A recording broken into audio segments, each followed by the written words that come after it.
Hi, this is Thomas. And this is Melissa, and this is Catch the Buzz. Today we're doing a review of the movie Holy Night by The Chosen from Angel Studios. And it is a combination of two movies that Dallas Jenkins directed and produced. The first one is The Shepherd, and that was from 7 years ago. And then he made a movie last year called The Messengers, which is about when Mary and Joseph traveled to Bethlehem for Jesus to be born. It also includes several musical numbers by various artists. Some that we've seen before in previous videos and films, and at least one new one. There's also a couple monologues that are done by Amanda Jenkins and Tyler Thompson, I think his name is, one of the writers for The Chosen. So, um, one of the returning songs from last time was Gratitude from a man named Brandon Lake. I really like that song. I think it has a really good message to it about all that he has to give is a song. And he just has a really powerful voice, and it had a really, being a person that's in music myself, he had a really good dynamics, really good range. It was just really enjoyable and interesting to watch, and I thought it really had the feeling like it was a story in a song.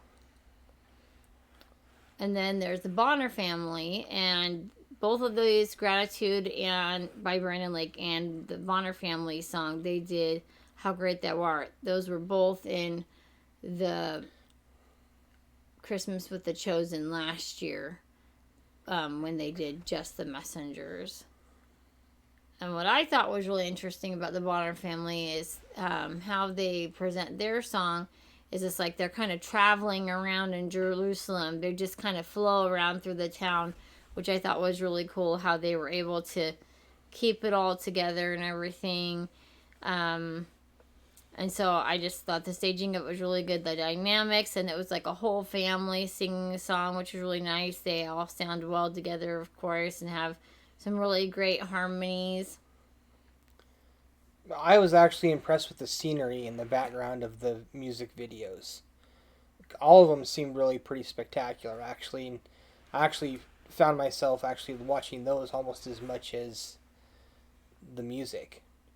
Um, in fact, to kind of enjoy it, I closed my eyes in the theater, and she accused me of sleeping, but I wasn't, and I was like, I'm listening to the music. So stunning. That's the word I would say. Quite stunning. Well, and then another one that is a favorite one is Joy to the World, which has everybody singing it with Phil Wickham. And, well, not everybody. Phil Wickham, the Bonner family, King and Country, I believe. I think Brandon Lake was in that one too, but I know also is the One Voice Children's Choir. And it's really cool to see how they all collaborate and sing that song together, because it's a combination song between Joy to the World and Joyful Joyful. Um, but yeah, that one was really. They said that they practiced, like, performed that song like 25 times, and they said it was just. It was like a worship rock concert for I believe it. everybody. It was very catchy for sure. It was very appropriate at the end, very good natured, made me feel good, and I think that overall, if nothing else, you could go to see this. Go see it for the music because it was worth it. Well, in One Voice Children's Choir, they sang What Child Is This? And what's impressive to me is how many different young singers they have, and how they give a lot of them different opportunities to have little solo moments. And what was cool about it is how they filmed it. they'd be going along doing a song, and it would kind of come in close and pick up one singer's voice well, but you would still hear the others, and it just seemed to kind of naturally flow that way rather than more abruptly a soloist coming in. And then Yeah, the children's song was unfair though. I mean, who can't like children singing a spiritual song anyways? I mean, when our kids sing in church, it always makes me cry. So it's like it's really unfair. Thanks, Dallas. well, they don't have to sing at church for us to cry. If they're singing something at home, we're That's crying because we love our kids anyways. But and what did you think about the Andre Bocelli song and Matteo Bocelli It was actually song? my favorite one because so it's obviously father and son, and half of it was in Italian, and half of it was in English. It says it was French, actually. Was it French? Okay, I guess it was French. Another language. Anyways, I liked it a lot because of that, because it was, it's a familiar song, so I knew what he was saying, even though it was in a different language.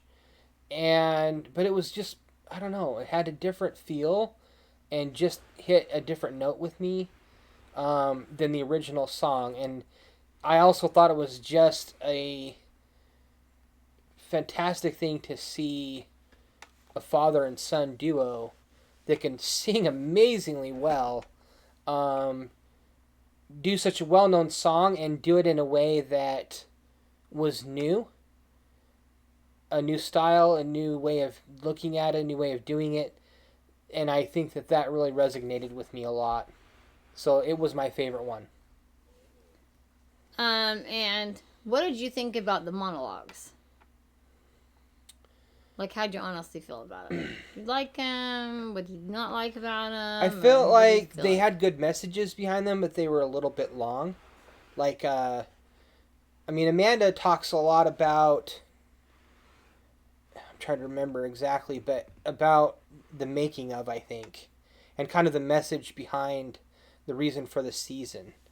And it was good. I mean, I always like hearing from Dallas and Amanda. Dallas had a little bit of one at the very beginning too, and he talks mostly about how they took the two movies, put them together, and how by chance they were like, you know, what have we got to lose? Let's try it and see what happens. They talked a lot about that at Chosen Con too, if anybody went and saw that, but which we were able to. But yeah, I mean, so Tyler's monologue had some historical aspects to it, which I enjoyed. Again, I think they were fine. Good ways to spread the message and whatnot, but at the same time, I did think they were a little bit long. Maybe I was just like, let's get back to the music, but well, and this was your first time seeing either one of them. But I'll tell you really quick what I thought about the monologues first, and then you can tell me tell us how you thought about being your first time with seeing these. So for me, I went last year when they had the messengers, and which was really cool because people didn't know ahead of time that they were even going to be doing that they had recorded another movie while they were doing The Chosen, so that was a surprise to everyone. Anyways, so the monologues from last year, one of the ones that was done, I can't remember all of them, but there was I think there might have been 3, but I know that one of them that was done was Laura Silva, who plays Eden, and she was really good. I liked how the photography was. It seems like it was darker, and so it helped you to really focus on their faces and stuff more. But I felt like this time they were kind of outside by a lake or something, and it looked nice, but it didn't have the same impact. Yeah, I don't know. I wasn't really there for the monologues, to be honest, but they were nice to hear. As far as the movie itself, the film goes itself, Actually, I have seen one of the two. The one that actually has the birth of Christ in it. I do remember The seeing that Messengers. one last year, The Mm-hmm. Messengers. So the shepherd, right? Mm-hmm. I had not seen before, and I guess, from my understanding, is that is the one that Dallas shot as a short film that led to the crowdfunding that helped fund season 1 for The Chosen. I did not know that. So that was news to me. That was kind of cool to hear. Um, I and honestly, except for a couple of very minor camera shots that were just grainy from the shepherd, you could not tell that they were shot separately. Like I don't know how they edited it so well and got it to fit together, but it does not seem like two different movies they put together. To me, I could have watched that and not even known at all that they were two different movies. I only say about the grainy shots because I do know about video equipment and how all that works and stuff. So I noticed it on a big, huge screen, but on a computer or something, you probably wouldn't even pick it up. So, but overall, the feel of the movie, fantastic message. I actually left with questions, a couple questions about the Christ child and his birth and Mary and Joseph's journey, which I think is the intent of the film. Just like The Chosen, it gets you to an understanding of what the story is, and then leaves you open to make your own conclusions and own research and do your own research and ask questions about what else happened, what else is factual. And I think that definitely accomplished it, at least for me. Well, I know for me, when I saw The Messengers, the thing that was surprising and that was impactful was when we saw Mary Magdalene and Jesus' mother Mary, and it's them like in the future talking about the past, what happened with Mary and her having having Jesus and as a baby and everything. And so that was different with them just looking at things from the future to their perspective of the past. So it was kind of surprising to see both of them in the movie because you didn't know quite how they would even fit in with the story. But yeah, it was always good to see the cast, and they have such a good spirit about them. And I know that when we went to the Chosen Con, it was really cool to get to meet all of them, and they all just had such a good spirit and had a really good feeling like they genuinely cared about you and they genuinely enjoyed what they were doing, and they would take opportunities if you were taking pictures or videos that they would smile and wave. But one thing that I was impressed by is when we had the opportunity to have pictures taken with the cast, then they made a point to make sure to introduce themselves. And I always remember Brandon, who plays Quintus, and he was like, I'm like, Quintus! And he's like, hi, I'm Brandon. I was like, oh yeah, you are Brandon. Brandon as Quintus. Brandon just has such a captivating voice. It's just such a specific voice that I can really fangirl or easily get distracted because he's like, no, not, you're not, I know you're not Quintus. Brandon, can you say something as Quintus? Because when they were doing the Family Feud game, and Brandon said, he's like, what do I think of you guys? I don't think of you at all. And he said it in the Quintus voice, and everybody was just dying laughing because you can see that good. For them, they really do enjoy what they're doing. They really do enjoy being with each other. And I would say that Noah that plays Andrew, and then what was the name? What's Judas's name? I'm trying to remember. Anyways, the one that plays Judas, they were just like two brothers just messing around, just playing and having a great time together. They were The so whole funny. cast is that way, it seems to me. But those two especially, they But- felt a little unruly at Yeah. times, trying to keep them under wraps. But that was, if you have wondered what the cast is like, and are they really that good of people, and do they really have that kind of joy and that kind of a good spirit, the answer is yes, they do. So that was nice to see. And also getting our pictures taken with Dallas and Amanda was really fun too, because he says, "Oh, hi, I'm Dallas," and of course we're like, "Yes, of course you're Dallas. We all know who you are." And then meeting Amanda, and I feel that when a husband and wife are doing things together, that's always the best that you can do. And I will say about the Holy Night, Dallas had mentioned it to Amanda that, hey, well, how about if we put these two together? How about if we put together the messengers and the shepherd? And she was like, no, just that's not going to work. No. And he said, this is like the only time she's been wrong. Because she said that then they were watching it because they had just kind of put it together and just to kind of try it out. And he said that then they were both just bawling, and he was happy being right. Like I said, it is put together quite well. Yeah. As far as the film goes. Well, and they said to themselves, they said, how is it that these movies go together this way? We didn't plan it. God had to have planned it, because we couldn't have planned it this well. So, and that's why I appreciate too. They always really do. You can feel how they give their credit to God, because they're like, we are doing this for Him, and He's helping us, and we can't do it without Him, and it's not our own work. And I think, to me, that resonates a lot and makes a big difference. It sets the whole tone and environment for the cast, for production, for everything. Yep.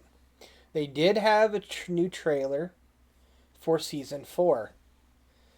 So, and it was one that they did not do at Chosen Con. It was different than the one that they showed us at Chosen Con as well. So that was kind of a surprise. Because I was pretty sure Dallas told us he was showing the one at Chosen Con with this, but they changed it or something. I could be wrong about that. I think Don't you're right. quote It me, seemed but like I'm it. pretty sure that's what he said. Mm-hmm. Either way, it's all good. It was another good trailer. Again, worth seeing. I think that I really want to see it again. I mean, I just feel like it was that good. Even though I know the story and I've seen it and whatnot, I just really felt good to have an understanding and kind of a renewed sense of what this season is all about right now. It is only in theaters for very limited time, I think just through this weekend. So you better hurry. If you want to go see it, I do encourage you to see it. Like I said, if nothing for the music alone, it's worth going to see, in my opinion. And the scenery behind, it was just stunning. The camera work behind it was just fantastic. So, anyway, what about, would you see it again? Yeah, I mean, for me, I saw it before the other time as well. So, but yes, I would agree with you. I especially enjoy the music. There's just such a good spirit about it. And on a side note, Dallas was doing an interview with Brandon Lake, conversation on YouTube, and I commented on the video, and it was really cool that Brandon Lake had commented back to me that he's like, "Hey, I'm feeling thanks for sharing the love," and I was like, "Oh my goodness!" So, because he just did a great job. We can tell that he's somebody who really is out there trying to serve God and trying to bring that light of Christ and that love to others. So yeah, I would say that it's a good one to go. It's good to go see, and I think anybody could go see it. It doesn't really matter what age, and especially when Oh you have yeah, the I one. wouldn't say at all that it was age restrictive. But especially when you talk about the one voice children's choir, if that's what the little kids, if you brought littler kids and that's what they liked the most, then Yeah. that would, you know, It also isn't like super long, so yeah, it's like not really that even long. taking small kids, it wouldn't be a huge deal keeping their attention, I think. Yeah, I think there's enough music and stuff, especially going Yeah. on, to keep their attention. Yeah. So So yeah, overall, I think this is a 2 thumbs up for us. Yep. And go see it. Like I said, it's only in theaters for a short time. So check it out. And again, The Chosen season 4 comes out February 1. We're only a couple months away now. a month and a half or something, yeah. Yeah, they said tickets are on sale for it already. So it's going to be in the theaters February 1. So get your tickets. Yep. And we will see you later. See ya. Bye.